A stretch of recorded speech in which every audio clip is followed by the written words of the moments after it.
બે નકલી તબીબ, જી હા, વરાછામાં બે ક્લિનિકમાં પોલીસના દરોડાની કાર્યવાહી, જેમાં બે નકલી તબીબ સહિત એક કમ્પાઉન્ડરની ધરપકડ કરાઈ છે। બંને આરોપી નકલી તબીબ સગા ભાઈ હોવાનું ખુલ્યું છે। બે ભાઈ મળી જુદા જુદા વિસ્તારમાં ક્લિનિક ચલાવતા હતા। કોઈ પણ ડિગ્રી વગર હોસ્પિટલ ચલાવતા હોવાનો ખુલાસો થયો છે। સુરભી કોમ્પ્લેક્સ નજીક ગુપ્ત રોગ ક્લિનિકના નામે આ હોસ્પિટલ ચલાવાતી હતી અને નેચરો હર્બલ ક્લિનિકમાં પણ પોલીસે દરોડાની કાર્યવાહી હાથ ધરી હતી। બંને આરોપી માત્ર ધોરણ 12 પાસ હોવાનું સામે આવ્યું છે અને કોઈ પણ ડિગ્રી વગર હોસ્પિટલ ચલાવતા હોવાનો પણ ઘટસ્ફોટ થયો છે। ક્લિનિકમાંથી એલોપેથી સહિતની દવાઓ પણ કબજે કરાઈ છે। બંને આરોપી મૂળ બંગાળના વતની હોવાનું પણ તપાસમાં ખુલ્યું છે।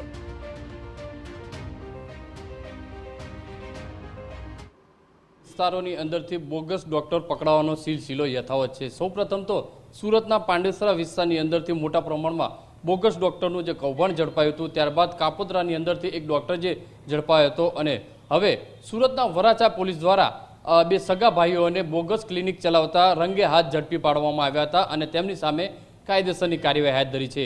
તો આપણી સાથે વરાછા પીઆઈ જોડાય છે, તેમની સાથે વાત કરીશું આખી કઈ રીતે માહિતી મળી હતી અને કઈ રીતે રેડ કરવામાં આવી હતી। સાહેબ, ખાસ કરીને બે સગા ભાઈઓ બોગસ ડોક્ટર ઝડપાયા છે, કઈ રીતની માહિતી મળી હતી અને કઈ રીતે હાલમાં કાયદેકીય કાર્યવાહી કરવામાં આવી રહી છે?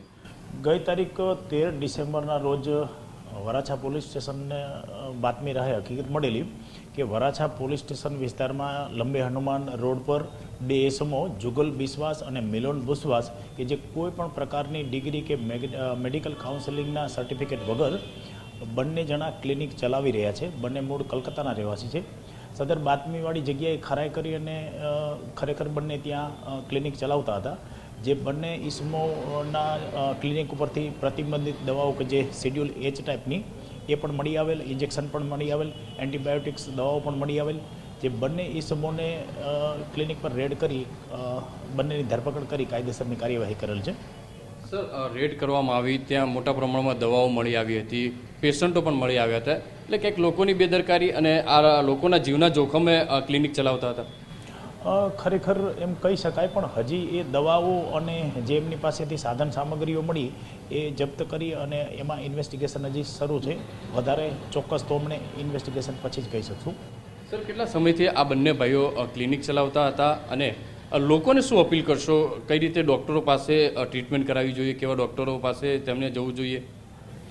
ખરેખર જે બંને ડૉક્ટરો ચલાવતા હતા લોકોને ખાસ મારી એટલી જ અપીલ છે કે જે ક્વોલિફાઈડ ડૉક્ટરો હોય છે એ ક્વોલિફાઈડ ડૉક્ટરો પાસે જ ખરેખર આવા લેભાગુ ડૉક્ટર પાસેથી ક્યારેય પણ એમને સારવાર ન કરાવવી જોઈએ।